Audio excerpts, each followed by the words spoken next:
entwined. Tune in now, leave reality behind. Let's face groove and doom collide. Get your fix, ride the cosmic tide. No mercy, no light, only raw might. Prepare your soul for an endless night.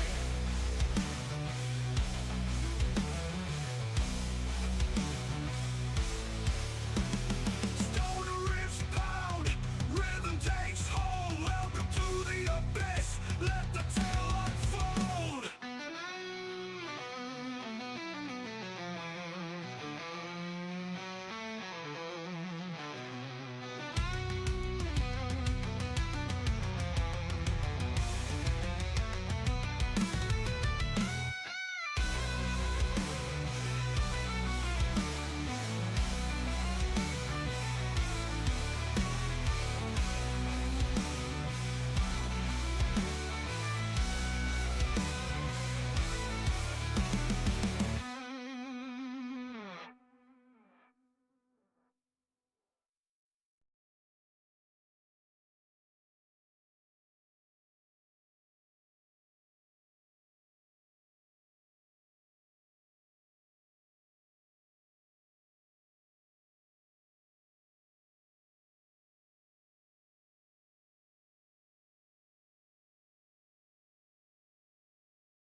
The main fix is here, time to break the chains. Your mind will melt, can't escape these flames. The next fix, groove and doom collide. Get your fix, ride the cosmic tide. Streams of power, darkness entwined. Tune in now, leave reality behind. Let's fix, groove and doom collide. Get your fix, ride the cosmic tide. Streams of power, darkness entwined. Tune in now, leave reality behind. Let's fix, groove and doom collide. Get your fix, ride the cosmic tide. No mercy, no light, only raw might. Prepare your soul for an endless night.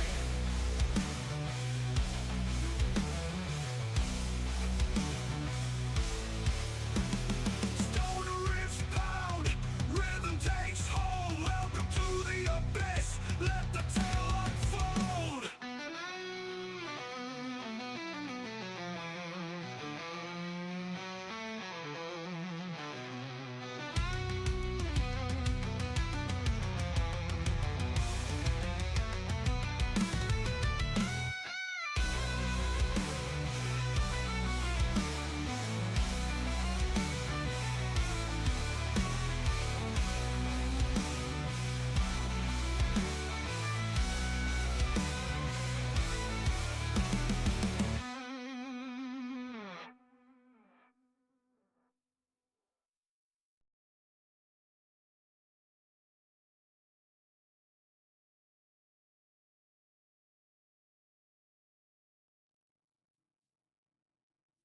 Oh my god. Got something in my freaking eye. Oh my god. There we go. Oh, oh Lord.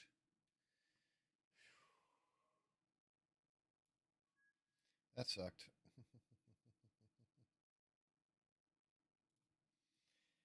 Something in my eye.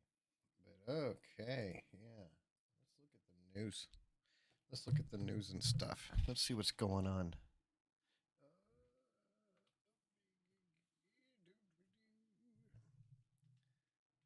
It's being super. See if I put it like this. Oh, now it picks up a little bit more, but it's not supposed to be on this setting anyway.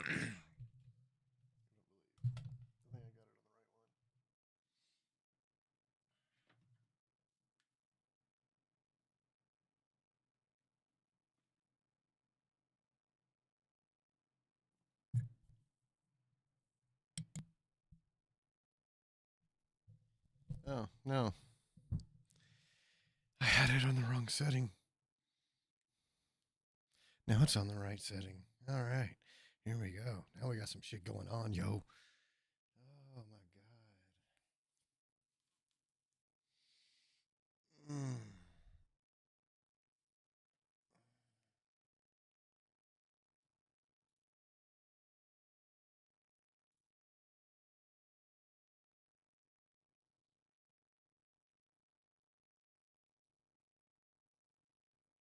I'm going to you know, turn this off for a second. And honestly, because I don't want bullshit going on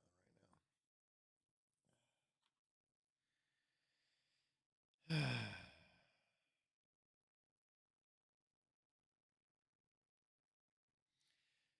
I just, I don't know. There's something that's bugging me. And being parent of LGBTQ plus kids,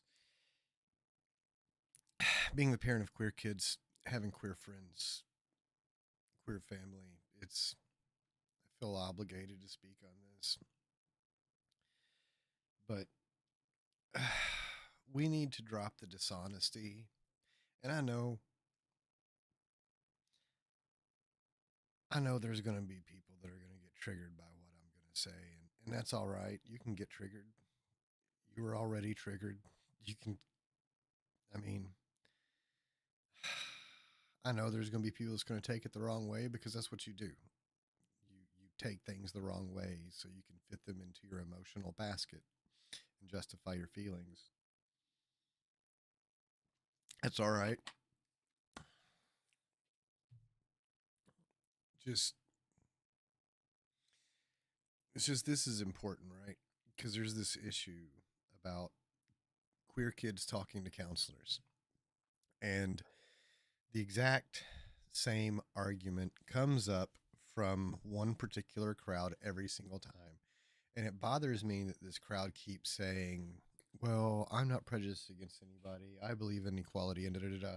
But then you blow these dog whistles all the time. You do these things, you say these things and do these things. It totally contradicts that. And one of these things is queer kids being able to talk to school counselors. Now, we already have this system in place specifically for matters of like child abuse, whether it's sexual assault or whatever, any form of abuse, whether it be from family or otherwise, the system's already in place because we understand that the kids need a safe place to go for someone, an adult, a responsible adult they can talk to that can help them figure this out. Now, when the subject came up, queer kids being able to do this, the argument is always the same. Well, if I'm my kid's safe space, if anyone talks to my kids behind my back, they're going to need a safe space. Now, pause for a second and recognize that you're saying the exact same thing that the parents in the abusive homes, it's that same mentality. That is the reason that we have the counselors in place for specifically child abuse and things like that is because they come from that kind of home.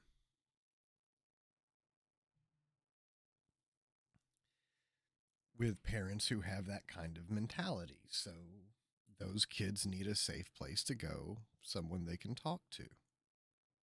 I mean, that's literally the whole reason that is the way it is because when it comes to, like, physical, mental, emotional abuse in the home,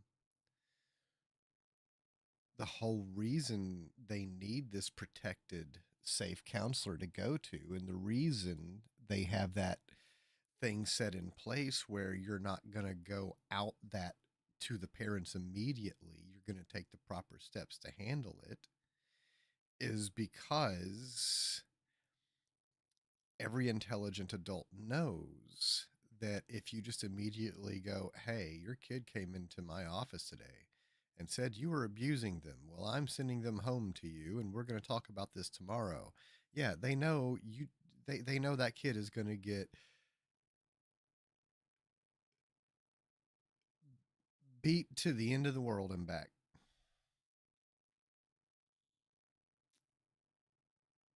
So that's why that safe avenue is there. Is because logical, rational people understand that when it comes to abuse, you have to protect the victim first. Because outing the claim to the abuser without putting safety measures in place to protect the victim, well, you just unalived them and the blood is on your hands. So why is it when it comes to queer kids, whether they be gay, bi, trans, whatever, why is it when it comes specifically to them, you throw that logic and rationale out the window and you go back to that, well, I'm the safe space, da da da da. Well, I mean, think about it.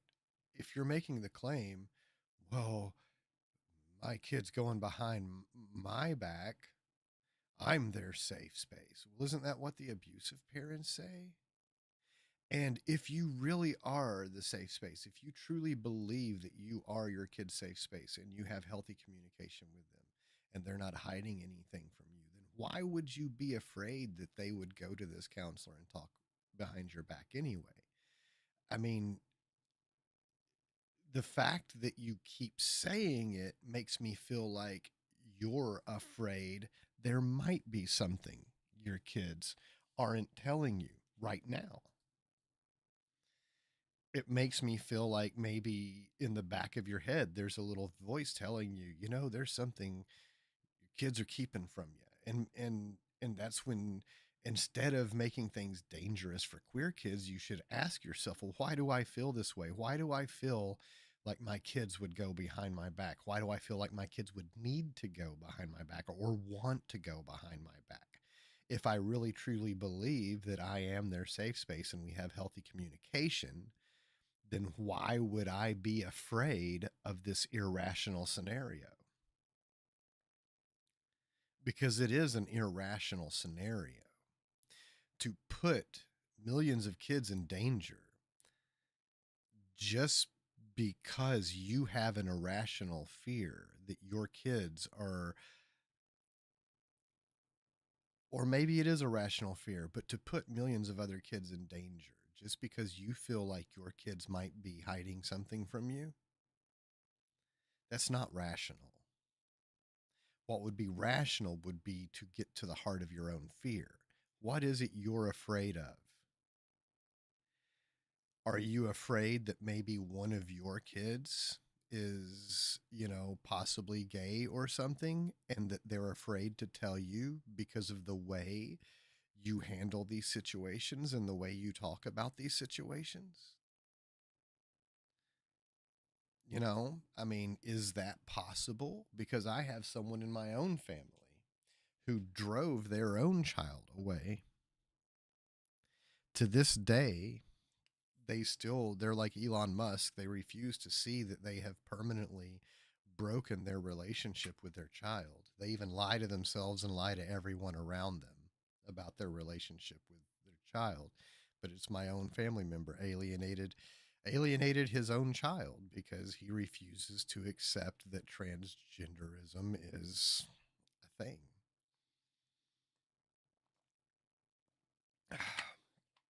He puts his hatred of all things queer above everything, including his own family, which is funny because he has stuff he hasn't told people. He has secrets he hasn't told people, and it makes me think that some of his feelings towards the queer community is self-loathing. But that's a whole nother story.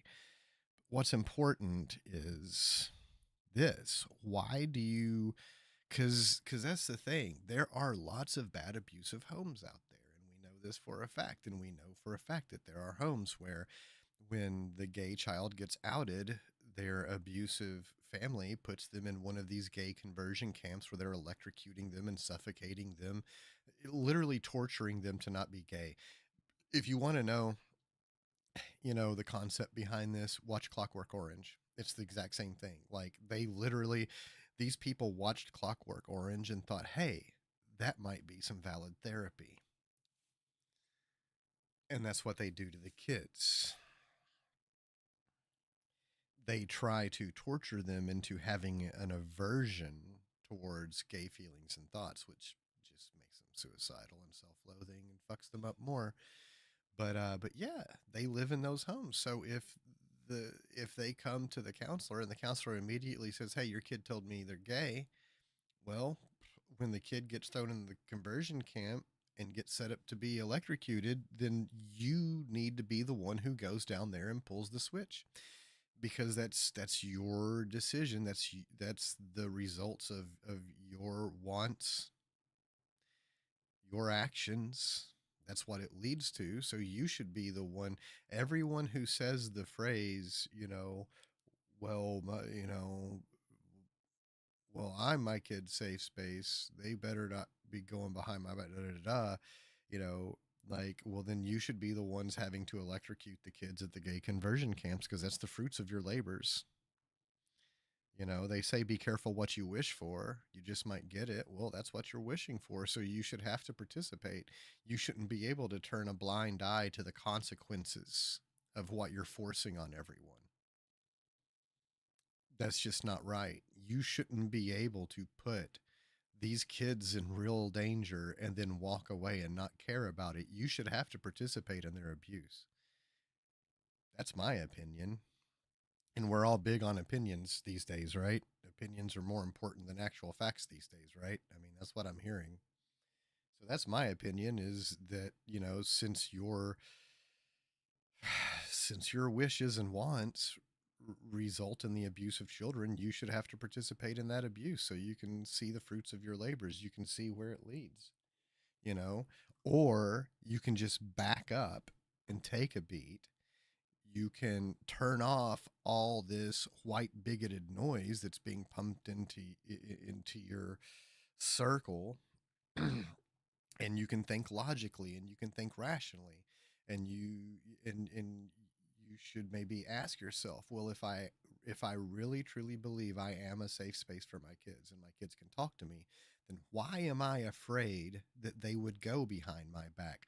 Why am I so afraid that they would go behind my back that I would take the extreme action of preventing any child from being able to reach out for help? Because that's exactly what you're doing. It's exactly what you're doing, is preventing any child from being able to reach out for any kind of help. And it's just not right. So, yeah, there's that. There's that 20-minute clip.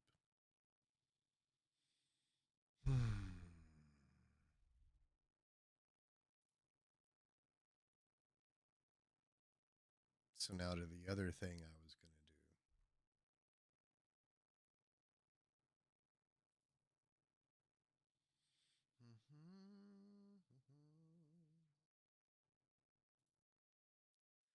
Let's watch some Philly D. Yeah, that's got me all pissed off because it really does. It's.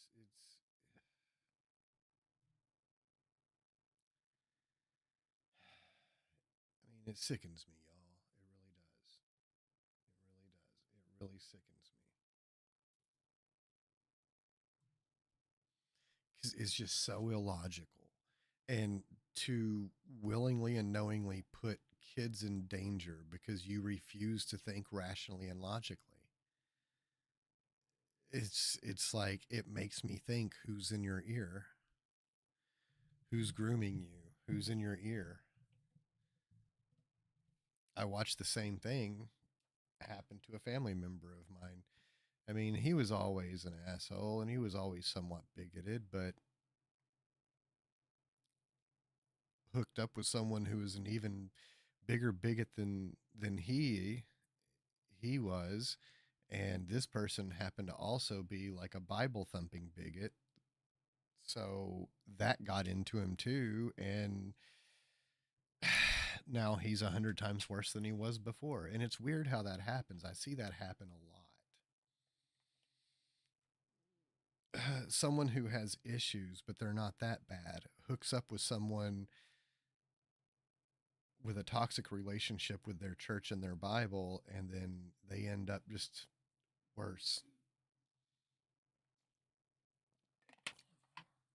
It's awful.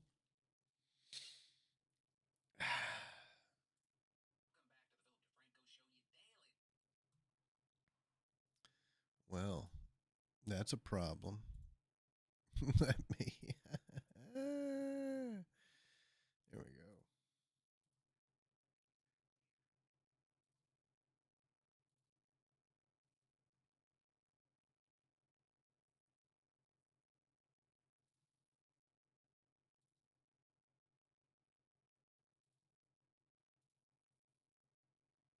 Keep saying it, but it keeps being true. The news will not stop newsing. Just a lot that we have to talk about, but we're gonna make sense of it all. So you just sit back, you hit that like button to let YouTube know you love these big daily dives into the news, and let's just jump into it. This is a news show.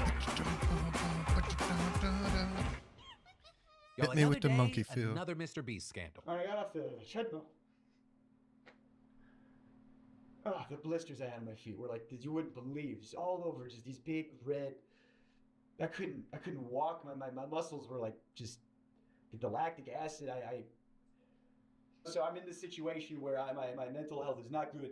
My physical health is getting worse. But we're filming, so I'm doing bits. It was too real. If they're faking videos, why couldn't we fake this one? But Jimmy had his he was sitting in the chair turned around like an evil villain. Swear to God. So that is Jake Weddle, and he used to work for Mr. Beast. And those clips you just saw come from a video that Dogpack404, aka Dawson, uploaded last night titled, I Worked for Mr. Beast, He's a Sociopath. With this being part 2 of Dawson's expose on Jimmy, right? We talked about part 1 last week. With him in that video calling Mr. Beast a fraud, claiming that Jimmy rigs his competitions and is running illegal lotteries targeting kids. And that's among other things.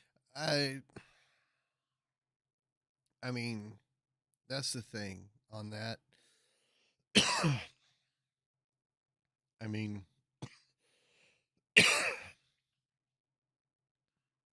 in situations like this, it's important to separate the wheat from the chaff, as they say. Like, show me a product that isn't targeting everyone, including kids. There's a reason the bottles have bright colors. The stuff in the package is colored and flavored the way it is.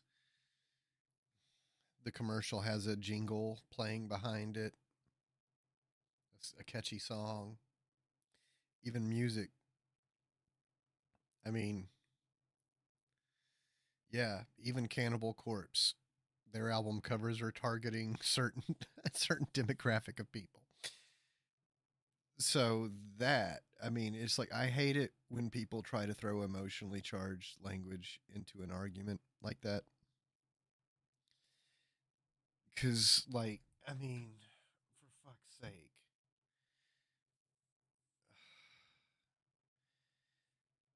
It's capitalism. Don't worship at the altar of capitalism and then turn around and complain about what capitalism does. I got to go get my food in the oven.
things. Like I talked about when we last covered it, the video covering all the allegations, it was almost an hour long, so we weren't able to go point by point, but I'm going to include links in the description so you can watch it. But in this latest installment, Jake makes some truly disturbing allegations. Wait, what? I'm going to include video covering all the allegations. It was almost an hour long, so we weren't able to go point. Like I talked that Jimmy rigs his competitions and is running illegal lotteries targeting kids. And that's among other things. Like I talked about when we last covered it, the video covering all the allegations, it was almost an hour long, so Really? I don't recall him.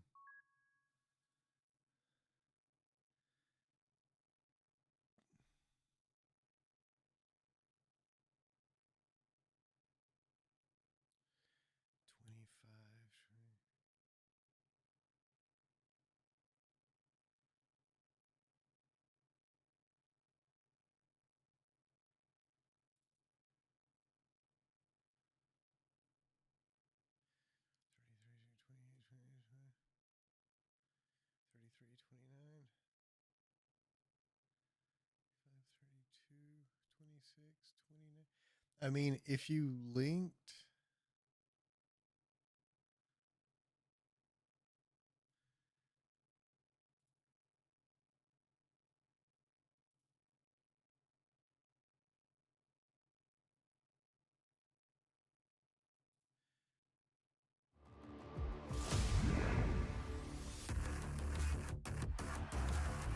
the sponsor of today's show, Super Beats Heart Chews. By taking just 2 tasty chews a day can give you daily blood pressure support while promoting heart-healthy energy without the stimulants. No pills to swallow, no ingredients to mix or prepare, and no artificial sweeteners or colors. And paired with a healthy lifestyle, the antioxidants in Super Beats are clinically shown to be near I missed some stuff. Code DeFranco. And then the state of Texas is violating the religious liberty not of Muslims, not of Satanists, but of Christians. That is the allegation coming from a judge in a case that pitted Governor Greg Abbott against the Catholic Church. Right, so let me explain. Oh. At the center of this, you have the Annunciation House, which is a network of Catholic shelters that provide migrants with hot food, fresh clothing, and a comfortable place to sleep. And it's something that actually helps Border Patrol agents deal with overcrowding in government facilities. Because they can just hand off migrants who have been processed to one of the shelters where they'll wait for their court date or a family member to buy them transportation elsewhere. But for Annunciation's volunteers, their work is much more than just practical. It is their moral duty. For example, the group's director, Ruben Garcia, who founded it in 1978, explaining to CBS News, "We come from a Catholic tradition, but this isn't Catholic. This isn't Lutheran. This isn't Episcopalian or Methodist or Presbyterian. This is Christian, it is Jewish, it is Muslim.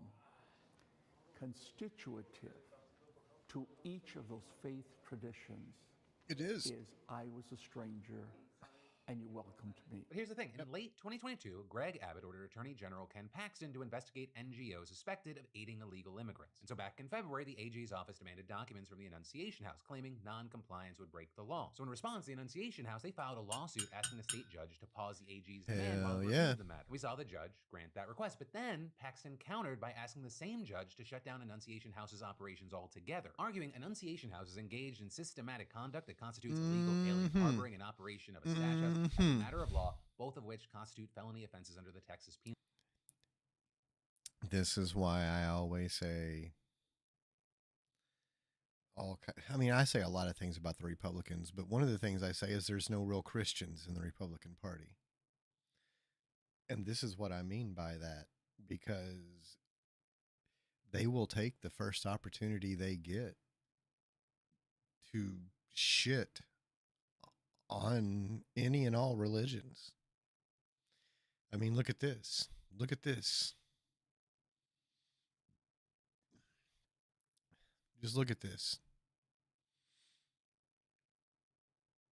They don't care about the Bible or scripture or even religion. All they care about is weapons. And they want a church. They want religious leaders they can weaponize. And that's all that matters. Penal code. And that was such a bold move that it actually caught the attention of Pope Francis, who ended up weighing in on it on 60 Minutes. That is madness, sheer madness. The migrant has to be received. Thereafter, you see how you're going to deal with them. Maybe you have to send him back. I don't know. But each case ought to be considered humanely. But what we saw this month is the judge not only denied Paxton's request, he ripped the attorney general a new asshole, calling the initial demand for documents a pretext to justify its harassment of Annunciation House employees and the persons seeking refuge. He also called the AG's failure to disclose that he was criminally probing the nonprofit outrageous and intolerable. And finally, we saw the judge declare that the request violated the Texas Religious Freedom Restoration Act by substantially burdening the nonprofit's, quote, free exercise of religion. But the big thing is that Paxton is still not giving up, with his office appealing to the Texas Supreme Court. And his campaign here, it doesn't stop there, because he's also investigating the Catholic charities of the Rio Grande Valley. I mean, he's willing to, I mean, look at this. Look at this. Any Christian who hears my voice, look at this and think about this. Isn't the Bible filled with the scriptures that warn you about this very kind of thing, that warn you, beware of the dude who claims to be a Christian but then lies to attack Christians?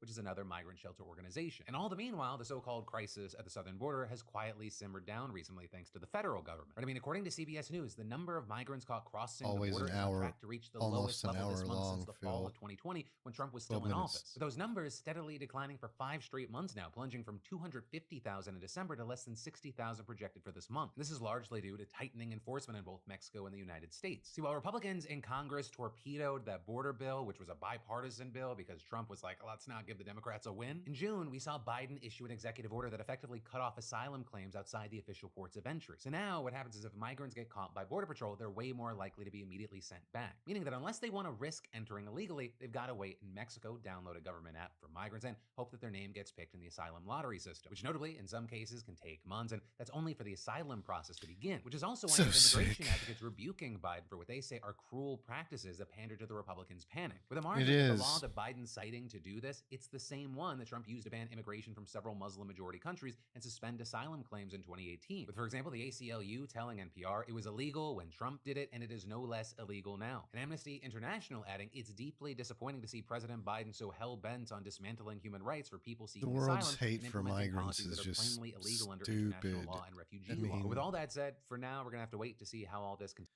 Honestly, the whole Introducing our No Man's border. Sky version 5.0. A complete refresh of the universe. Sup, you beautiful bastards! Welcome back to the Philip Bruh, but it was too real. If there But yeah, this whole thing on immigration has just gotten out of hand and stupid. It really has. Here we go. It's I mean, it's just a weapon. It's bullshit. I mean,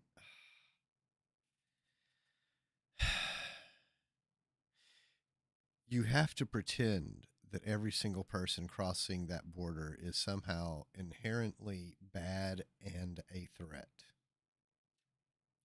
Once again, irrational, illogical. Oh, but what if some of them are criminals? Well, let's apply that logic to the criminals we have living here. Gonna deport them? Oh no, you're trying to elect one. So fuck off with that. I had good people looking out for me. I had a lot of good people looking out for me saying, this we gotta stop. confinement. A video that may sound familiar. Intentionally. And it's branding, it's marketing.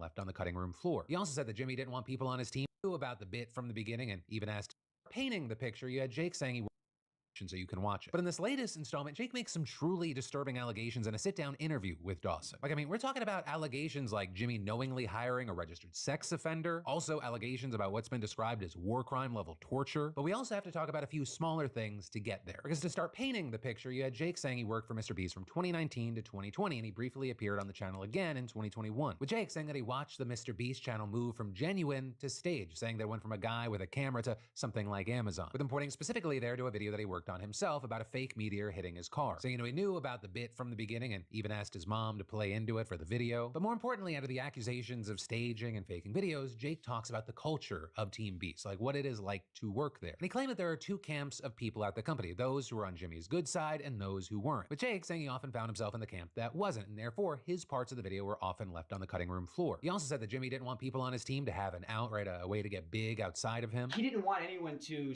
get more popular or have more of a way out necessarily. Like, oh, Yeah, I'm doing my Twitch I mean, thing that on all the side. Don't tracks. do that because you could get famous and leave and talk about me negatively. With that claim then appearing to be backed up by Jake the Viking, another former member of Team Beast, with him claiming on X that he was asked to delete his social media and he refused. Then there was the actual salary aspect of working for Beast, with him claiming on X that he was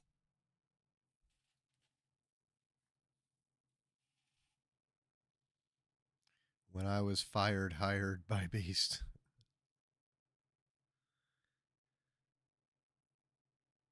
asked to delete his social media and he refused. Then there was the actual salary aspect of working for Mr. Beast, with Jake saying that his pay didn't reflect the work that he was putting in or the revenue the videos were making. Something that he said became a bigger issue when he realized that there was another writer that was making even less than Jake despite working the same job and being a parent. And so with it, you had Jake saying he thought that was wrong, he wanted that dealt with, but also noting that the other writer didn't want to rock the boat, saying that he liked his job. But he said, hey man, if that's how you feel, like if that's like, I trust you.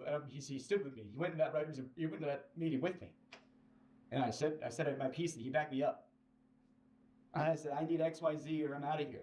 And they said, bet. And they gave me a severance check the next day. And they gave him a severance check the next day. And if I knew he was going to lose his job too, I wouldn't have done it. Also, as far as Jimmy himself, Jake says his goal isn't actually helping people, it's being the best YouTuber. With Jake echoing a criticism that we've heard about Mr. Beast for years, right? Filming yourself doing nice things isn't actually doing nice things. I think when he's generous on camera, it's the least authentic thing in the world. There's an element of, oh, hey, you're crying. That's I mean, I have nothing against doing nice things for people, but yeah, I have to totally agree. Like,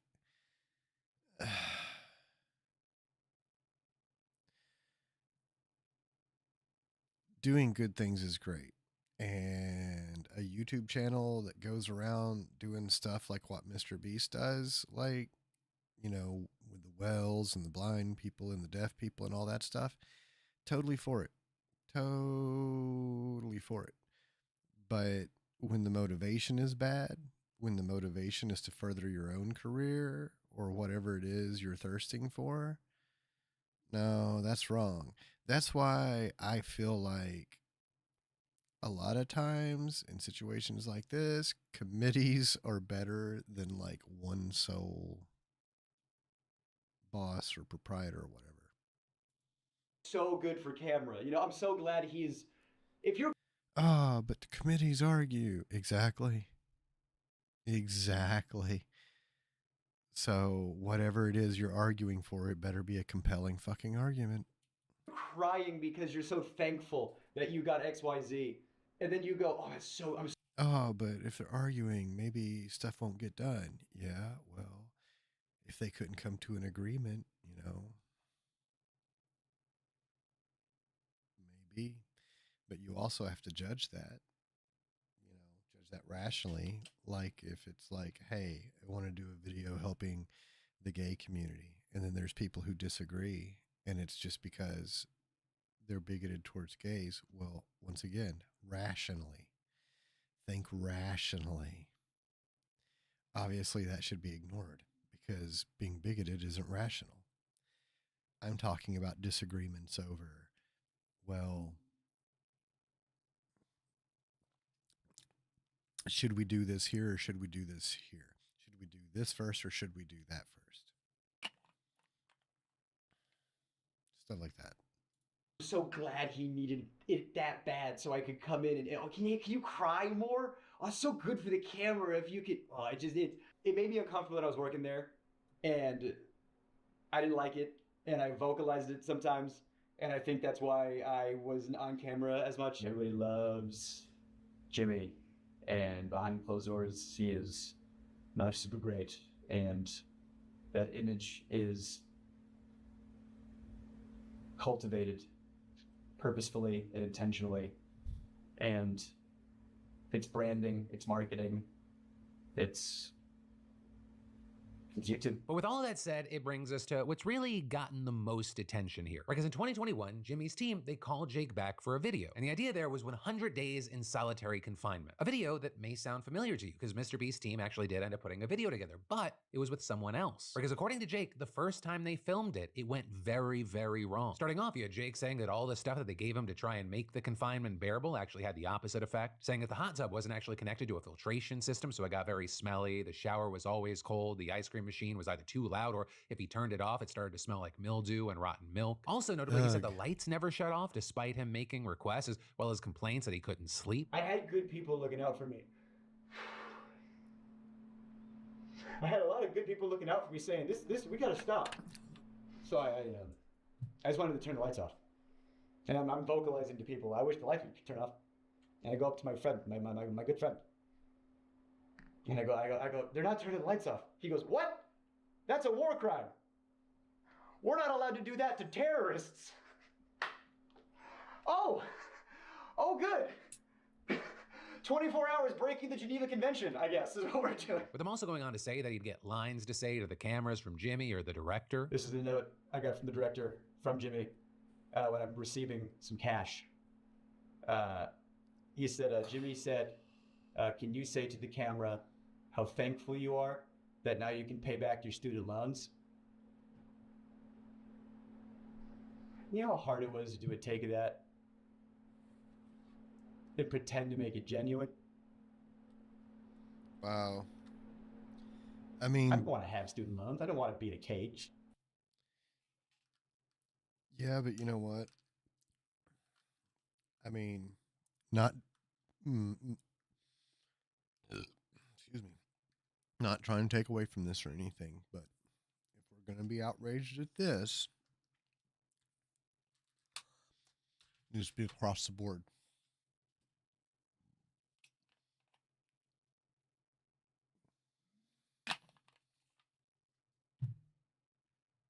There is so much dishonest bullshit on our TVs, on our streaming apps, reality shows without a speck of reality, questionable game shows.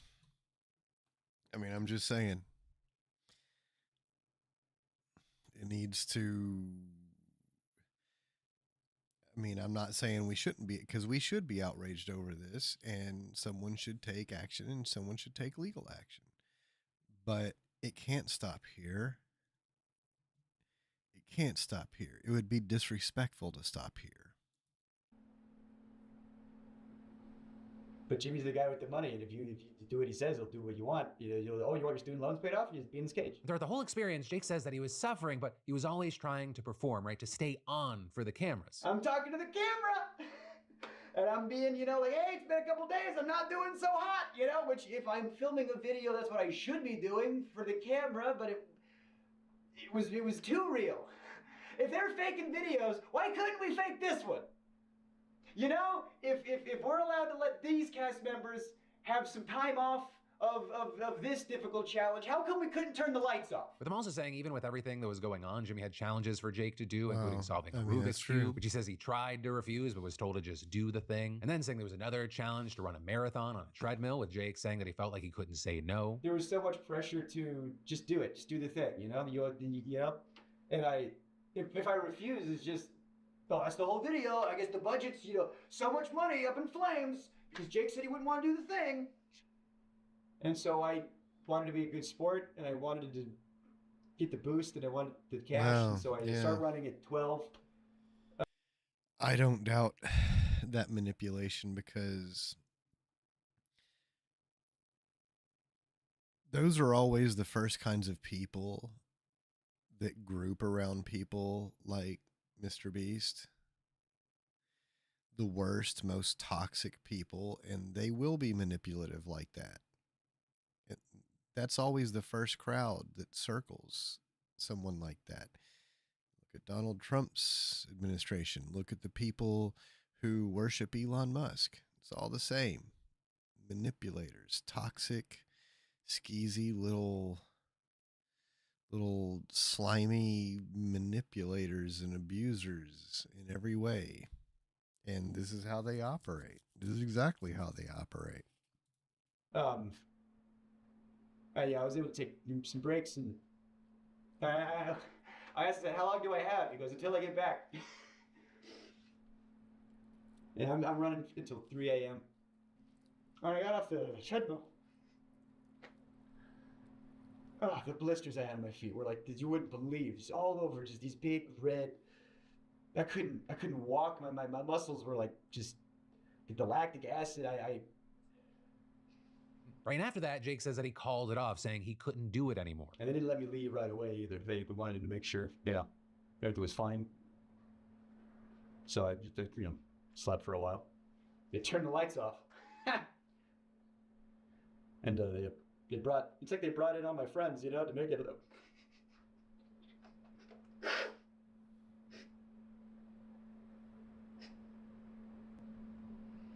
They brought in all the people I liked. And Jimmy. With Jake then going on to claim that the first thing Jimmy said to him was, As if rehearsed by his lawyers. Yeah, your mental health's the most important thing. Just want to make sure you're okay. And the last thing we want you to do is... I can almost hear the word Sue come out of his mouth. The S. He just stopped right before I got out. and see Jake saying he ended up getting $100,000 and some change for the whole experience. So of course with that he ended up having to pay over $40,000 in taxes that year. You also had Jake saying that he shared some text messages that he got right after they cut filming.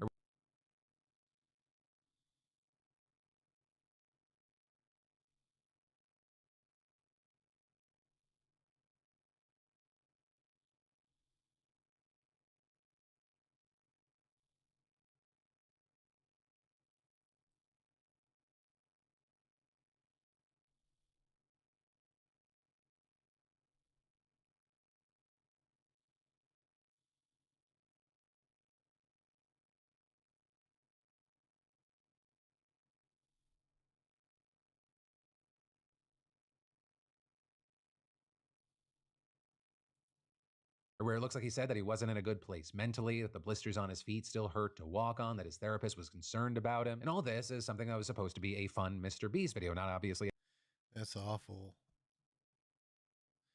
Be a month before I get the money and they... a traumatic experience. But Jake also saying he's never been invited back to the channel since then. But then also after sharing that story, Dawson shifted directions and asked Jake about the Ava Chris Tyson situation and whether he witnessed any sexual misconduct at the company, which we saw Jake reply that he spent a considerable amount of time with Ava, and while she definitely made offhand and gross jokes, they didn't raise any concern in Jake because he's a comedian. But Jake also went on to say that it was more than just Ava. I heard, people have been let go for sexually assaulting some very young people. Well, there was a known sex offender, registered sex offender, convicted sex offender on the registry and everything who worked there. But that guy, from what I hear, I can't confirm or deny, from what I hear, he's on the registry for doing some not great stuff to some underage people.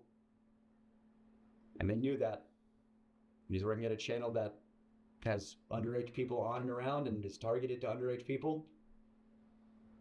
Yeah, And they covered up the fact that not only did he work there,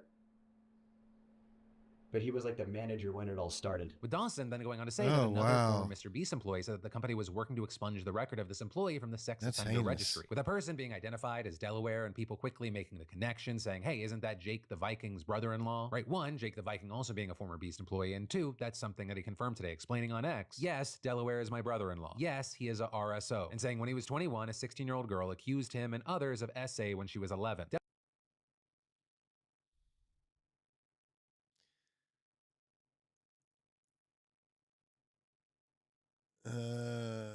Here's the truth. Yes, Delaware is my brother-in-law. Yes, he is an RSO. When he was 21, a 16-year-old girl accused him and others of SA when she was 11. Delaware took a plea deal. That's why there was no jail time.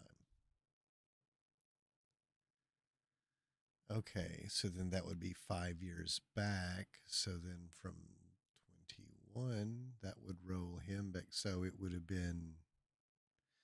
Okay, so that's basic math. So he would have been 16. Okay. She's saying him and some other 16-year-old boys assaulted her when she was 11. His nickname isn't Delaware because he can't go back to Delaware. He's from Delaware. That was the dumbest thing ever. He's been back several times. He was hired before I was, and was actually the reason I got hired at Mr. Beast. Before being hired, Delaware sat down with Jimmy and Sue and explained to them everything. So yes, Jimmy knew. But again, this incident happened in 2010. Delaware was hired in 2017, 2018. Delaware was also let go from the company before I was. Delaware was supposed to be a behind-the-scenes manager, but in a couple of videos he was asked to partake because we needed people. He was reluctant, especially in the straitjacket video, because of his charges, and that's why he wore the mask.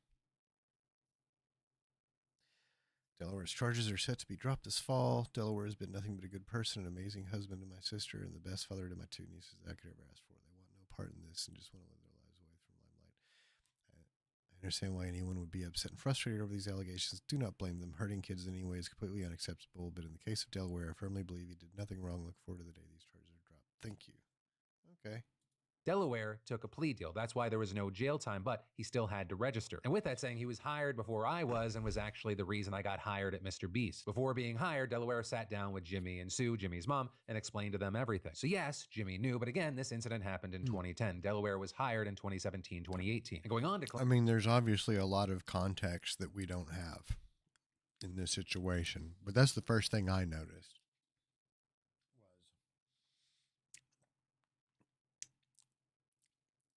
It's different because here's the thing you also have to be aware of, and this is something that people are not always aware of. Public urination gets you on the list as an RSO. Not always, but like most things in America, judge's discretion, prosecutor's discretion. Oh, well, there was kids nearby.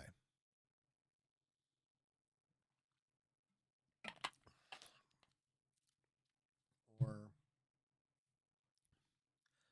I mean, God, what was it? There was this one particular instance. A dude got registered. Oh, trying to remember all the details. The only bit I remember was what it was this dude was like walking home or something, and he had to pee, and there was no public bathrooms around. So he ran up to this building, and it was like the middle of the night. I do remember that detail. It was like it was at night. It was in the middle of the night, like 10, 11, midnight, something like that. Because it said something like he was walking home from work, but he had to pee. So he runs up to this building over by these bushes so he could pee out of view of people. And like I said, there was nowhere else for him to go. So that's what he was doing. And then cops roll up and they're like, oh, there's a suspicious guy over at that building. Well, that building happened to be a school. And so they're like, oh, look at that suspicious guy over there. So they roll up on him and he's pissing.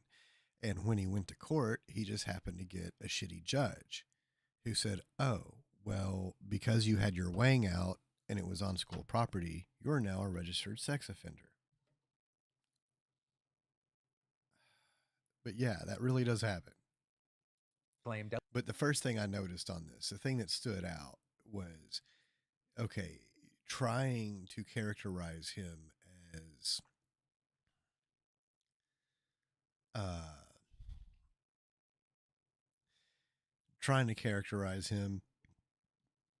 as someone, you know, as a PDF file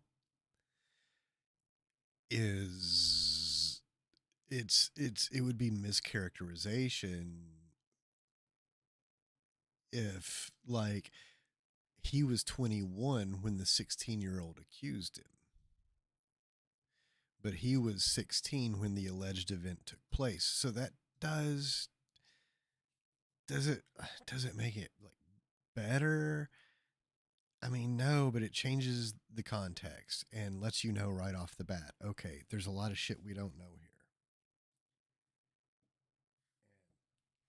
It makes it clear that it's not a good situation where you want to like rush to judgment.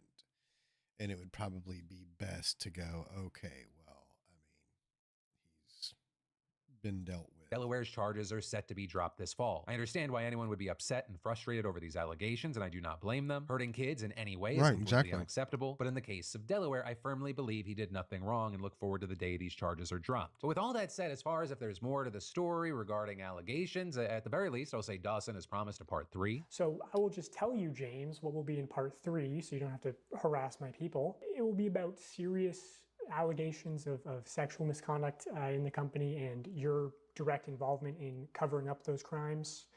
And I'll make sure to give you full credit and plaster your face all over the screen when we talk about that. And then it also doesn't end there. I mean, Rolling Stone, for example, just published an article last night where they spoke to a woman who was reportedly Ava's executive assistant from 2023 to 2024, with her claiming the two formed a sexual relationship before she got the job, but also noting that she always felt like she had to say yes to anything to get the job, claiming that it got to the point where Ava would just start dropping her pants randomly and ask for oral sex. And that former assistant saying everything became very one-sided and she now views this as sexual assault. Also, in terms of a response, we haven't seen anything public yet from Jimmy or his team, but there is an email that appears to be an internal communication from Jimmy to those within the company that's been making the rounds online, right? And that's saying the third-party investigation that Jimmy promised following the Ava Chris Tyson allegations that will be expanded to include, quote, a full assessment of our internal culture and to investigate allegations of inappropriate behavior by people in the company. The email also going on to say that the company is implementing several changes in light of the preliminary findings of that investigation, with that including hiring a new chief human resources officer and implementing mandatory training on safety, sexual harassment, diversity, sensitivity, and workplace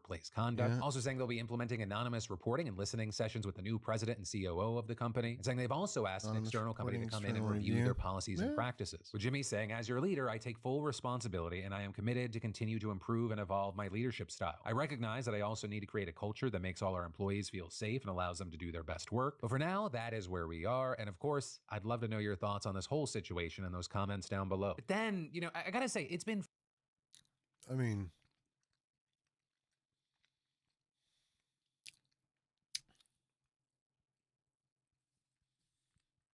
obviously there needs to be an investigation.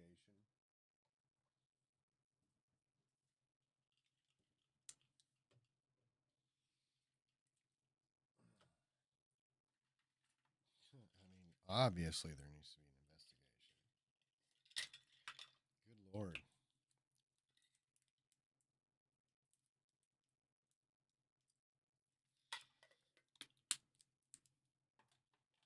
A lot of missing details, a lot of missing context too. Not defending Jimmy. I mean,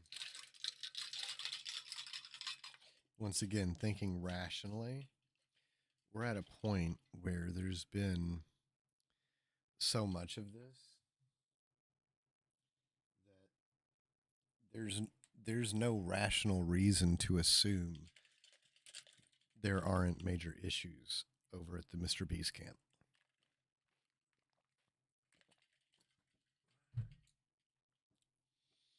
I mean, you don't end up with this much stuff if you're running a sound ship. Too many people coming forward with, you know, legitimate stuff, very legitimate concerns and legitimate things. Definitely not good. I mean, there's obviously an issue with what I think it is it's people taking advantage of the Wild West that is still the internet, things not being properly regulated because this is all new realms, just like with YouTube and stuff like that. I mean, perfect example. Streaming radio and terrestrial radio follow two entirely different sets of rules. Streaming radio doesn't have to follow any of the rules terrestrial radio does. You don't have to do the station identification. You don't have to do the quarters news. You can cuss all you want, say anything you want. That's why they call it the Wild West. And much of the internet is that way, like YouTube and Facebook and Twitter and True Social, Google, all of these, anything that Google owns, everything on the internet. It's like, it's so unregulated that all of the internet is expected to just police itself. And so that's how you end up here having this conversation about Mr. Beast, because Mr. Beast was allowed to police himself. Because regulation stifle innovation, so saith the Republicans. Yep, it sure stifled Jimmy's lack of regulation. Sure fed Jimmy's innovation. Subscribe right now. And then, in good but frightening news, we need to talk about how a possible terrorist attack at a Taylor Swift concert was foiled in Vienna. Because the details that Austrian officials have given, they are serious and scary. Because Taylor was scheduled to perform 3 shows this weekend, but after 2 suspects were arrested over this plot, event organizers and Taylor's team announced they had no choice but to cancel for everyone's safety. Now, as far as the 2 suspects who have been arrested, they're 19 and 17-year-old Austrians, with reports saying that they were inspired by the Islamic State. With that, you have reports referring to the 19-year-old as the main suspect, and officials claim that he began working on this plan back in July, and he actually previously uploaded an oath of allegiance to the Islamic State online. Authorities also say that he confessed to plans to kill as many people as possible outside the concert venue. Also, that he quit his job last month and confessed to plans to kill.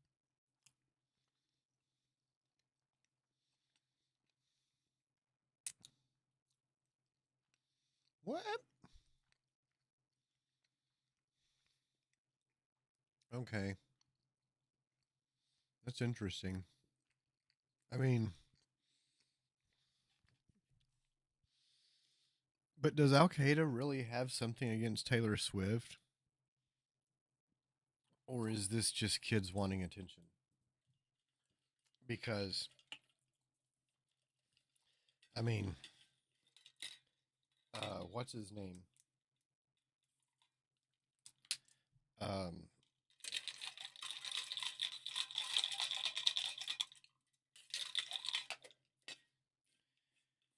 drawing a blank on his name right now, but the dude who said he said the reason he tried to kill Reagan was because Jodie Foster wanted him to. He was doing it for Jodie Foster. I forget his name, but I mean, that's how this works.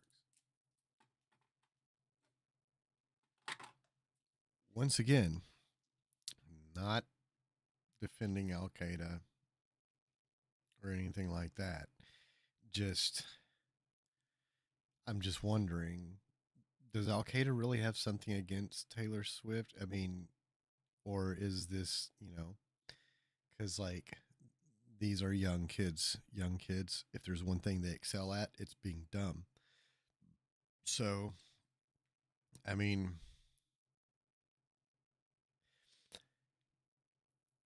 when you're that young, you and your buddy can tell yourselves, we're a militia now. We have a mission, and da da da da da da. But that doesn't mean anything. Like that whole deal with back in the day, the kid who committed suicide because allegedly he thought Judas Priest was telling him to. And his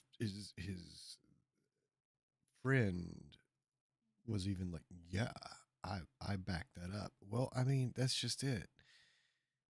When you're a kid, you can tell yourselves anything.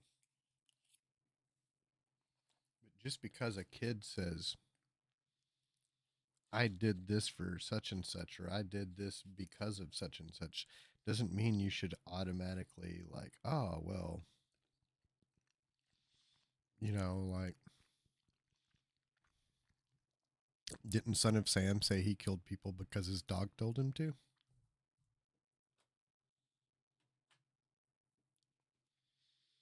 I mean, so yeah, they wake up one day and they want attention. And the thing they do to be unique and stand out and rebel and get attention is we're an Al Qaeda now.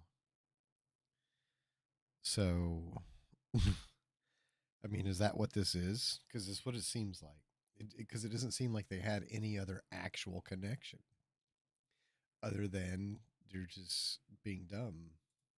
Kill as many people as possible outside the concert venue. Also, that he quit his job last month and stated that he still had big plans. You also have Austria's intelligence chief saying chemical substances were found at his home, and security officials saying that he took preparatory actions for a possible attack. Officials also saying he had downloaded manuals for bomb building and that they found hydrogen peroxide, homemade explosives, and detonators at his home. And so with all this, you had the interior minister speaking at a press conference saying the situation was serious, but a tragedy was. I mean,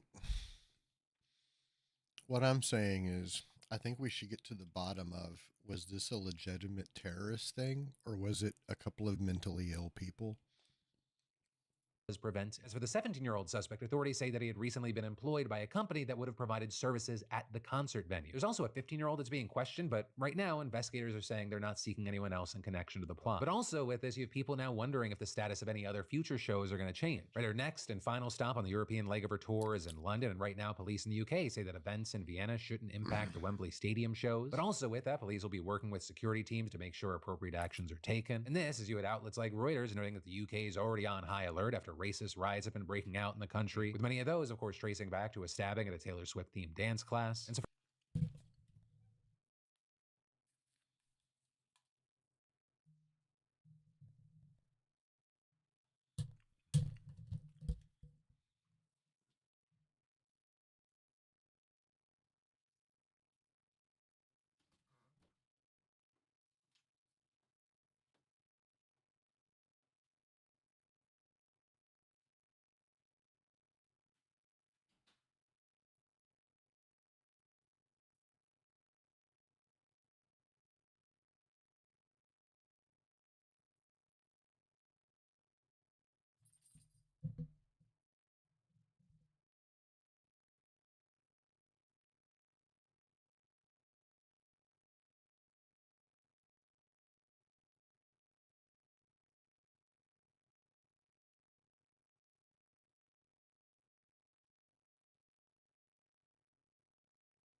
God, I had to pee so bad.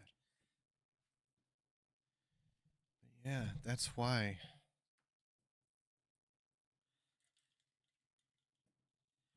Right there, those race riots kicked off over bullshit. Because, like, some internet racists spread this bullshit saying, the, well, I don't, they alluded to, like, what, they misidentified the attacker, like,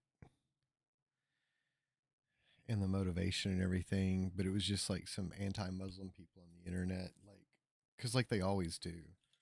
Just like how that stupid Chaya raggedy bitch, libs of TikTok, looking like an old throw rug. Got the brain of a doorstop. But she automatically jumps to accuse every act of violence she sees of being trans violence and gets proved wrong 99% of the time. But she does it on Twitter, so it's okay because Elon Musk is a piece of shit too. He's trash too. So he allows it, encourages it. But yeah, like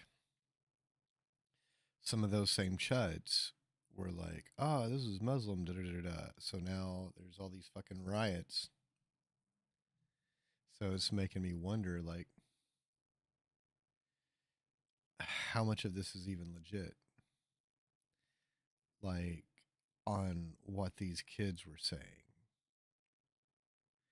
Are we sure they're not just like cashing in on the outrage going on? I mean, For now, we'll have to wait to see if there are any updates that come from that. Now, that said, as far as Taylor, she hasn't addressed any of this directly herself, and her team hasn't put out any statements aside from the one announcing that the Vienna shows were canceled and that ticket holders will get refunds shortly. So with that, you have some fans upset by this, thinking Taylor needs to say something or there needs to be an announcement to reschedule the shows. But it's also worth noting that this whole situation is likely one that Taylor is not taking lightly herself. I mean, she's even previously called an event like this her biggest fear, saying that after the bombing at an Ariana Grande concert and the shooting in Vegas, she was terrified to go on tour because she didn't know how to keep her fans safe. And also saying this fear of violence, it extends to her personal life. She even carries quick clot army grade bandage dressing around with her. So while she's not one to usually cancel shows, it makes sense that organizers still made this call, bandage dressing around. Website. This is the thing.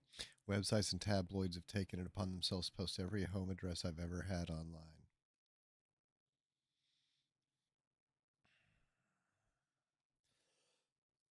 Those people are trash. Paparazzi is trash. Paparazzi is not real journalism. Paparazzi is trash.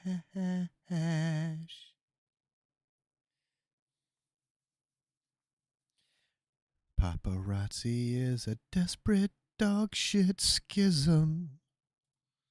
With her. So while she's not one to usually cancel shows, it makes sense that organizers still made this call given how extreme the situation was, not a number of dead. But then in quick business and entertainment news that may affect your wallet, Disney is going to be raising its prices again. With them specifically on October 17th, raising the price of both ad and ad-free subscriptions to Disney Plus, Hulu, and ESPN Plus by as much as 25%. And you know what?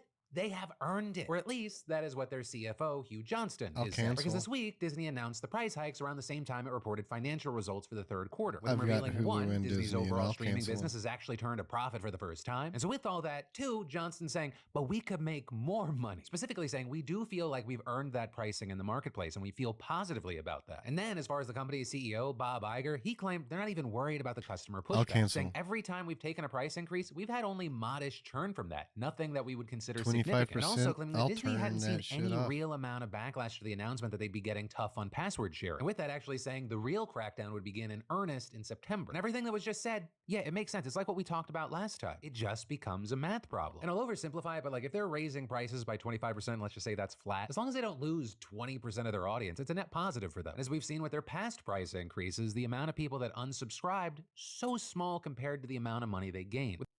Okay, don't go out there getting worried for Disney. But then, shifting gears, we gotta talk about Vice President Harris experiencing her first major pro-Palestine protest since she launched her campaign. Right, because yesterday, Harris had two absolutely huge rallies in Wisconsin and Michigan. But the Michigan rally has since gotten more attention because there were protesters there interrupting her while she was trying to talk about Trump and Project 2025.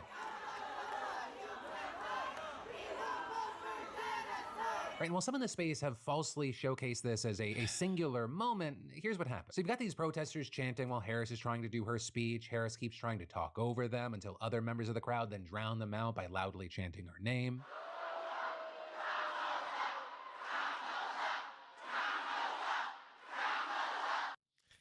I mean,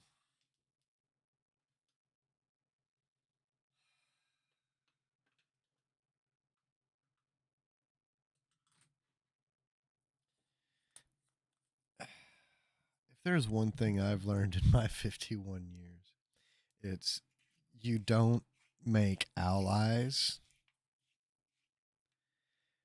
by villainizing and attacking the people you expect to align with you.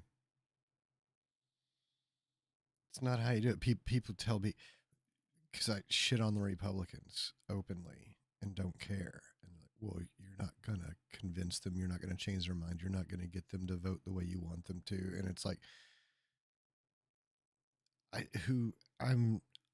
That's not my job or my intent.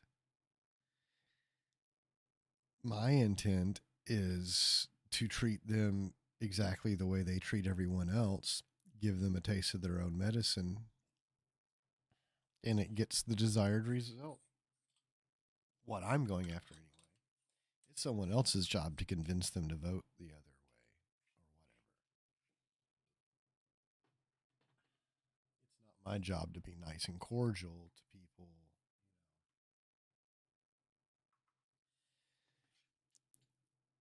Civility is wasted on the uncivil.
So that's one of the first key moments, but then once those Kamala chants died down, the pro-Palestine demonstrators still continue as Harris went on trying to give her speech. With that then prompting the crowd to once again overwhelm them with chants of Kamala, with Harris then chiming in herself. All good.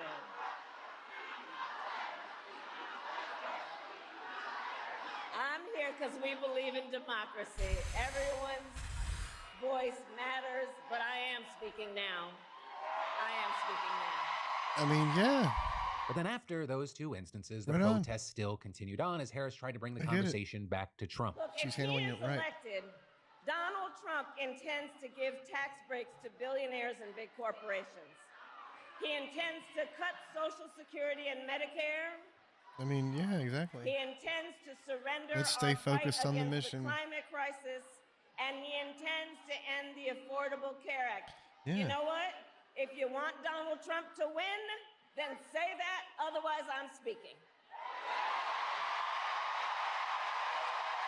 I mean, yeah, exactly. Okay. So don't vote for Kamala Harris. Then what happens? What happens when you don't vote for Kamala Harris?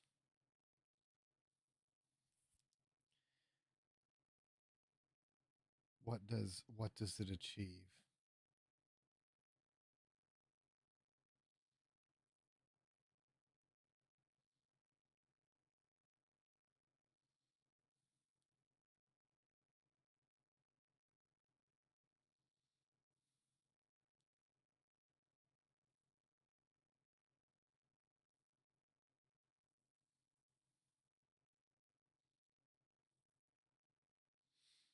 Wait, what?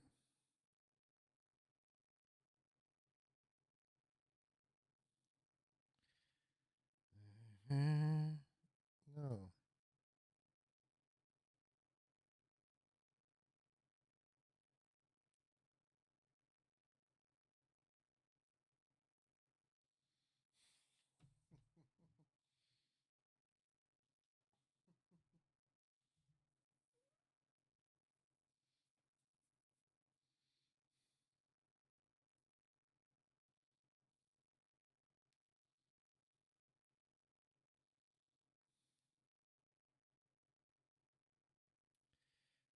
Okay,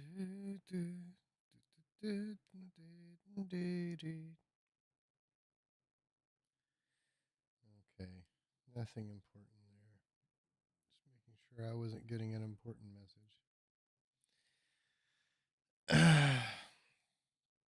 But yeah, there's a time and place. I mean, I get it. I'm not I'm not big on genocide either. And I feel very strongly about the situation in Gaza. I feel very strongly about Israel in general. Jews are a different conversation because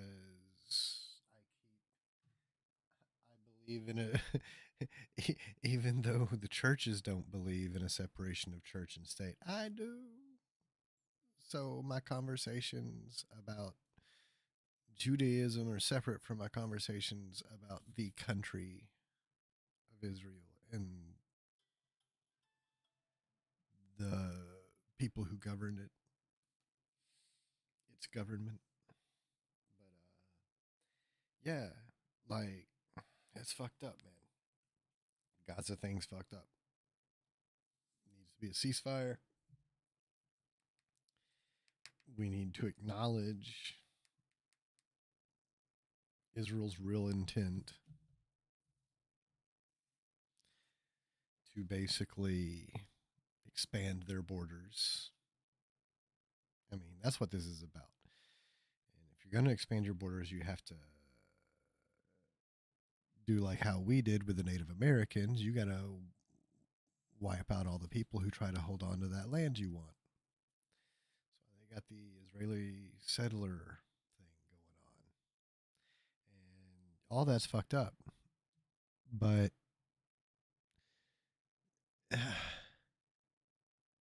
to say that voting for Kamala Harris is voting for genocide is dishonest and dumb. And we won't vote for genocide. Okay, so what are you going to do? So what are you going to do? What's the option? And then Donald Trump wins, and guess what? He's the guy who moved the embassy. He's the guy who will send our troops over there to help Israel finish off Gaza and the West Bank. So there's that. Right, so this was a super notable moment for a number of reasons. Starting with, because one, while Biden has faced a lot of criticism from progressives and pro-Palestine activists for his unwavering support of Israel until now, Harris has largely been protected from all that. So two, there were a lot of eyes on how she was going to respond to this issue, especially as right now she hasn't outlined a full platform that's substantially different from Biden's here. Though three, in general, she has been more outspoken about the Palestinian suffering and Israeli accountability, with us seeing her forcefully calling for a ceasefire, taking aim at Israel for blocking aid to Gaza, and speaking repeatedly about the dire conditions in Palestine, among other things. And notably here, it wasn't just those three moments. We later learned that she actually at least tried to hear from pro-Palestine groups there. In fact, just before yesterday's rally, Harris met with leaders of the Uncommitted National Movement, which is the group that mobilized over 100,000 people to withhold their votes from Biden in protest during Michigan's primary, with their campaign telling reporters that during the brief engagement, Harris reaffirmed that her campaign will continue to engage with those communities. Then with the events from yesterday, it shows that at least part of those groups, they want her to do more. And then as far as the reaction to what we saw yesterday, depending on where you went, it was mixed. Right? I mean, you had no shortage of people What's she applauding her supposed to do? reaction, calling the protesters hecklers, and saying she came off very strong, saying what she said is not a diss, it is just a fact. But then others going further Yeah. than what Kamala Harris was saying. She was That very Trump's civil plan or about it. desire, if he becomes president, is to kick pro-Palestinian protesters out of the country. Yeah. That he would crush their protests. And that's, of course, in you addition to go. what he would do in the Middle East. But there's also, as you had a number of people condemning her response, accusing her of silencing the protesters in the Middle East. But there's also Wait, what? Honestly, this is not.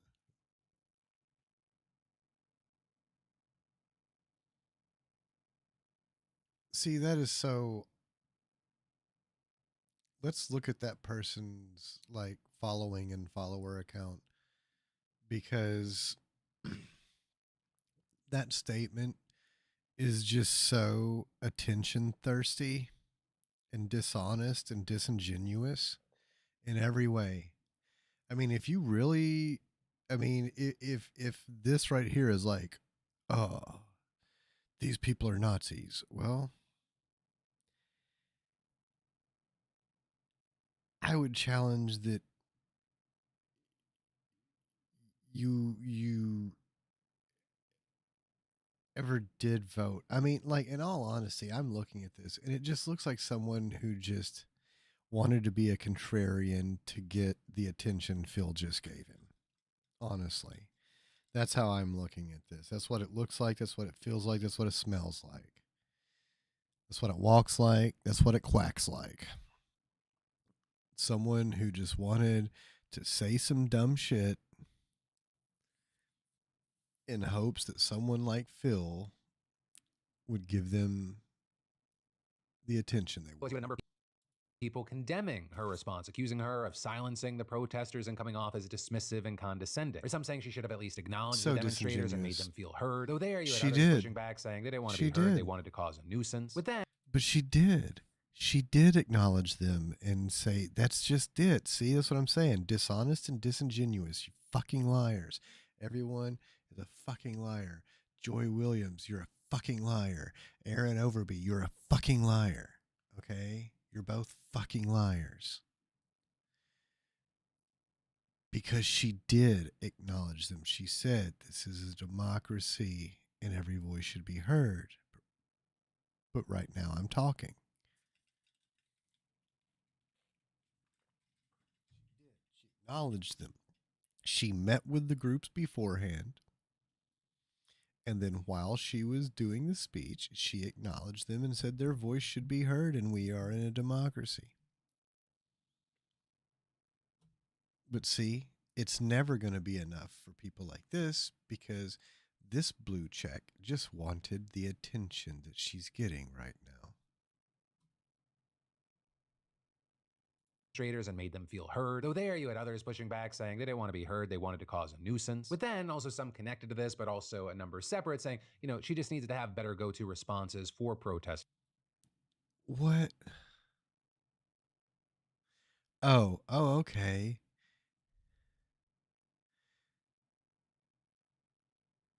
Okay, first off, she didn't mock it away.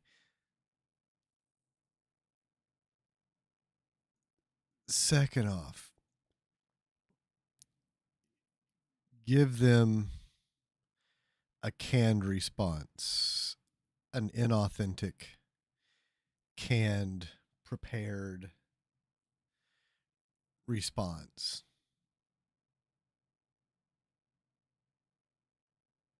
Like the Republicans do.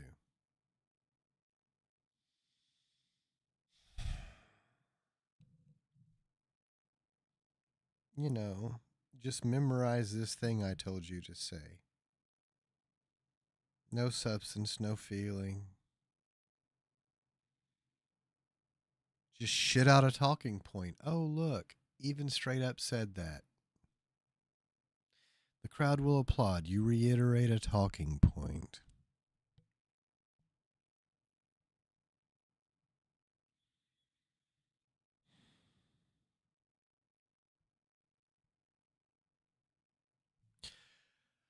Oh my God, what a fucking moron. Your 2 cents isn't worth a cent.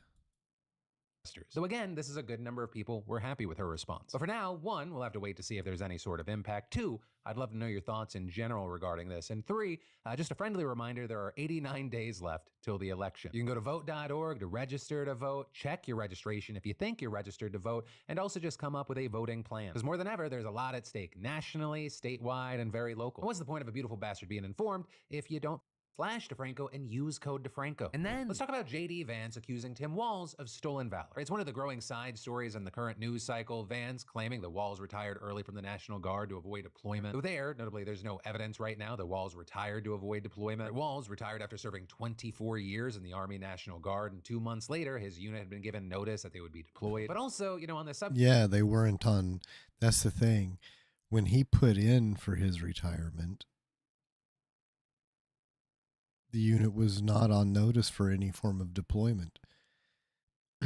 And then his retirement was approved once again, way before, weeks before, I think a month or 2 before, there was even a notice of deployment. Not just them being deployed, but even being put on alert for deployment. He had already retired. It had already been approved. his unit was already staffed and stocked. Then, after he retires, a couple months later, his unit gets put on alert. Then, a month later, his unit deploys. Subject, I'm some normie that's outside of the military. So, like, whenever possible, I try to bring in people that are actually connected to the space. Meanwhile, J.D. Vance wrote a desk. And so to try to get a better understanding of all this, we spoke to Preston Stewart. And in addition to being Big a damn creator hero. here on YouTube, he studied international relations and terrorism at West Point. He served in Iraq and Afghanistan, makes content on the military, national security, and foreign affairs. And so with this situation where, you have Walls filing to run for Congress months before he retired from the service, we started by asking Preston if Walls would have known that he was being deployed when he filed for Congress or when he filed his retirement. So this is why I say it's a little bit complicated. There's so many other factors at play here. For one, most people don't make it to 20 years. Most people leave at the 3, 6, 7-year mark. When I was active duty, we were deploying about every 12 months or every 18 months. So it's just constant. I understand he was on National Guard, so it's a little bit different there. But anybody who retired or left the service between roughly 03 and 2011 would have done so with a deployment, knowing that a deployment is coming at some point in the future. A deployment coming down the pipeline is a decision point. And I had countless soldiers decide that deployment coming meant that it was time for them to move on and try something else in life, or that for any number of reasons. Maybe it wasn't good for them to go down range. Also, that's another thing. We're talking about Iraq. Something we should have, something it's questionable that we should have even been deployed to in the first place. The whole Iraq and Afghanistan thing. We never should have deployed to that bullshit in the first place, but we did. They had a new kid on the way, sick family member, spouse took a new job. Who knows what it might be? So anytime a deployment notice comes down, there's a lot of people, and it always has been the case to this day, that kind of serves as a decision point for someone's career. And also, we're talking about a guy 25 years in, right? How effective is he going to be in the field? He needs to hand the reins over to a younger man. That's just rational and logical. In my reading, that's kind of what this looks like here. Also with the situation, Vance has come out at Walls for what he sees as lying about seeing combat to advocate for gun control. And he was making a point about gun control. He said we shouldn't allow weapons that I used in war to be on America's streets. Well, I wonder, Tim Waltz, when were you ever in war? What was this weapon that you carried into war, given that you 25 years? I imagine he deployed at least once. Abandoned your unit right before they went to Iraq, and he has not spent a day in a combat zone. What bothers me about Tim Waltz is the stolen valor garbage. Do not pretend to be something that you're not. And with this, Walls has been very open about never having seen combat, and Vance has also been very open about not seeing combat either. Ray Vance was a journalist for the air base that he was at in Iraq, whereas Walls provided security on bases in Europe during Operation Enduring Freedom. And so from an outside point of view, as a non-veteran, Vance attacking Walls for not seeing combat is kind of like the pot calling the kettle black. And as a whole, it seems like this is a kind of very petty argument. So I asked Preston if that's truly the case here. Yeah, I think we've done a bad job in the veteran community, the military community, of kind of creating, tiers here that don't exist. So in the last 20 years or so, there's been a lot of opportunities for people to deploy to a combat zone. That wasn't the case prior to 2011, and it's not the case right now. There's countless leaders, great leaders across the military that have never been in a combat zone. It's not their fault. They didn't choose to not go to a combat zone. We just aren't actively fighting in Iraq and Afghanistan like we were for much of the global war on terror. So when I say, unfortunately, we've created this hierarchy, it's unnecessary, because somebody today is just as much a soldier, sailor, Marine, or airman as somebody who served in Iraq and Afghanistan. It's not their choice whether or not they deploy. With all this, I will say online, though, veterans are split. You have Alex Holland. I will say this. I'm looking at a guy who did the bare minimum versus a guy who did 25 years. Yeah, I'm going with the guy who did 25 years. That's who I'm siding with. Another veteran creator tweeting, if you only respect the service of the people you like and agree with, then you don't actually respect service at all. Also, you had Dr. Waitman Bjorn, the service of the people you like.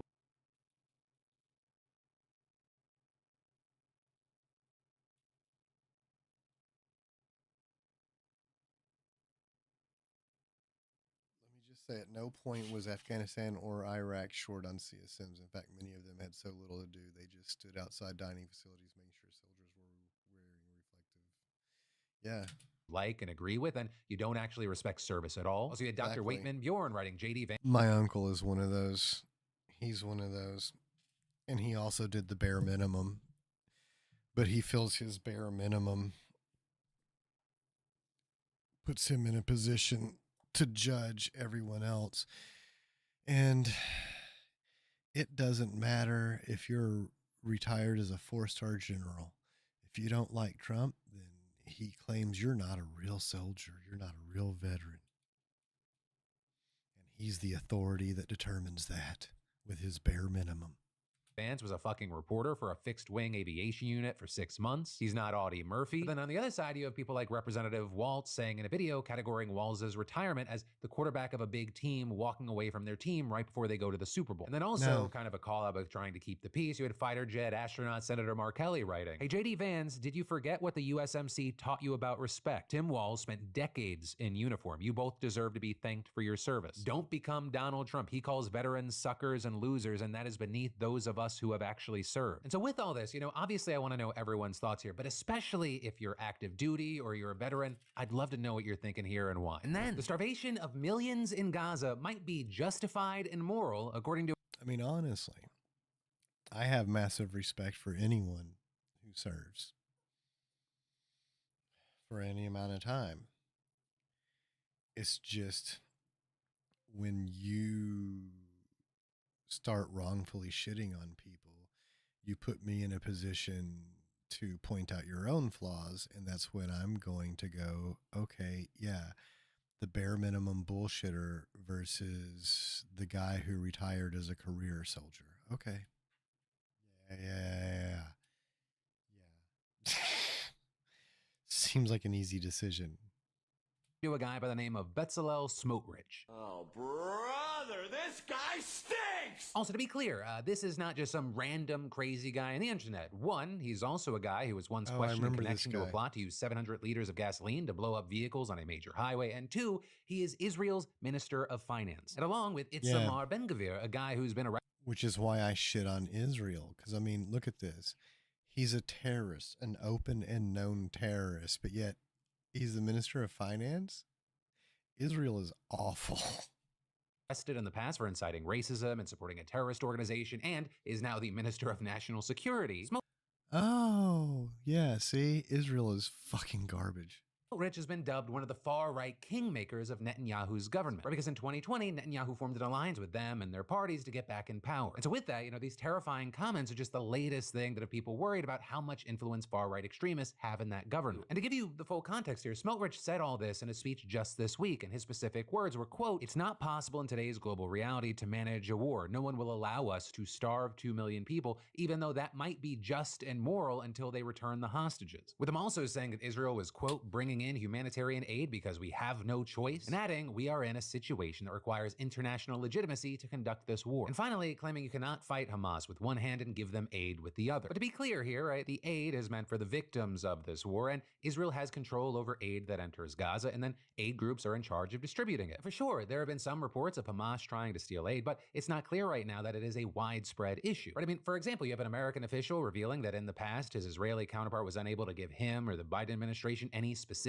evidence that Hamas was stealing aid shipments. However, aid groups and international organizations have presented evidence that Israel is restricting food aid into Gaza. And actually, with that, UN experts claimed last month that famine has spread across the entire country, accusing Israel of conducting an intentional and targeted starvation campaign that they described as a form of genocidal violence. And to that point, you have an ICC prosecutor actually seeking arrest warrants for Netanyahu on charges including the use of starvation as a weapon of war. Though notably, Netanyahu has denied those allegations, making that same claim that if Palestinians in Gaza aren't getting enough food, it's because Hamas is stealing.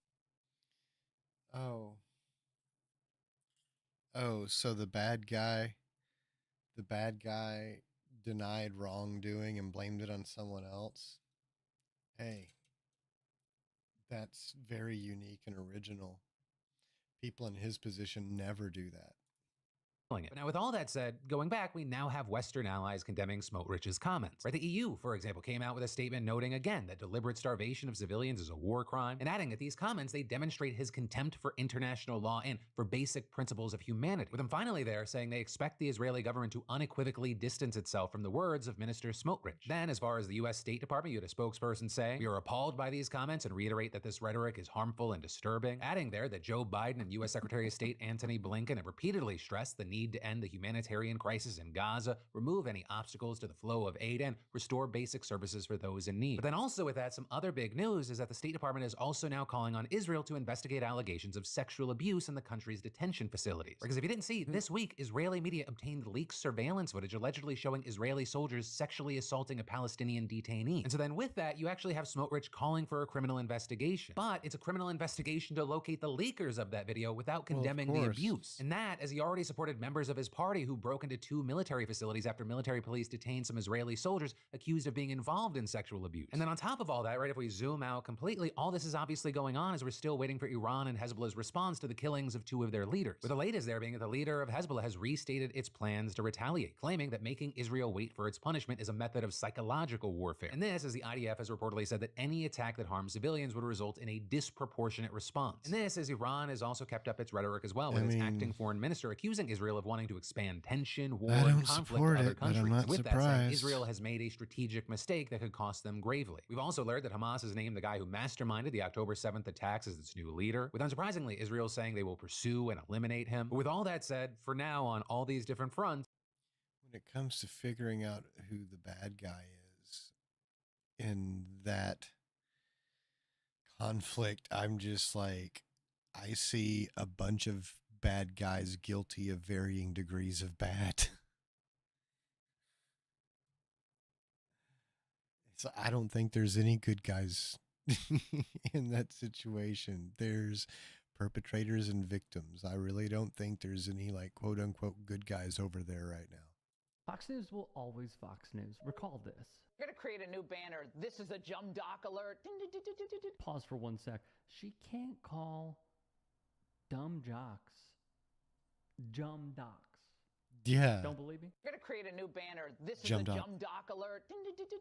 She said it, but it was, of course, more than that. Must they run their mouths like that? And it's always unwise to seek political advice from someone who gets paid $100 million a year to bounce a ball.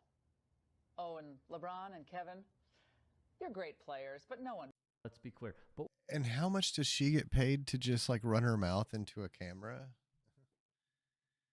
One that remains a constant. Kaepernick, I would love to have a conversation with Kaepernick. It's about division. He's anti-American, he's a Marxist at the end of the day. Peaceful protests, frankly, my mind, justifiable, understandable. Peaceful protest is the hallmark of a free society. We all know that. And the people that want to peacefully protest, I'm all for it. I'd be out there protesting too.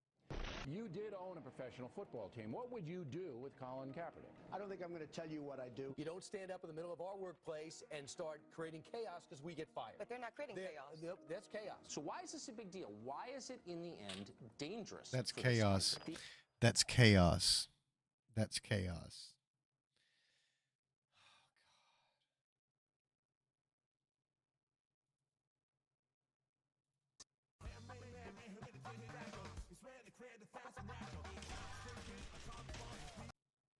It's very anti-American, ethnocentrically racist black organizations, and again, built on a lie. It is a... Imagine, I mean, this is beyond football, though. Shocking? Not really. This is who they are. Good reporter. I think 2 things about this. The tickets are extremely expensive to go see her. I know, because you know my Bella's 16th birthday, that's what she wanted. She's a huge Taylor Swift fan. And if we're going to pay that much money as consumers, you don't need to serve up politics for that. It's oh God line. Except now it's shut up and sing, which I gotta say, if Fox News were to stand on this logic, why is Gene Simmons, the frontman of Kiss, sitting in on Fox and Friends giving political opinions? Yeah, because that's the thing. As long as the celebrity agrees with them, why are they bringing was it Scott Baio back in? In a stunning move that has left Moscow I gotta go to the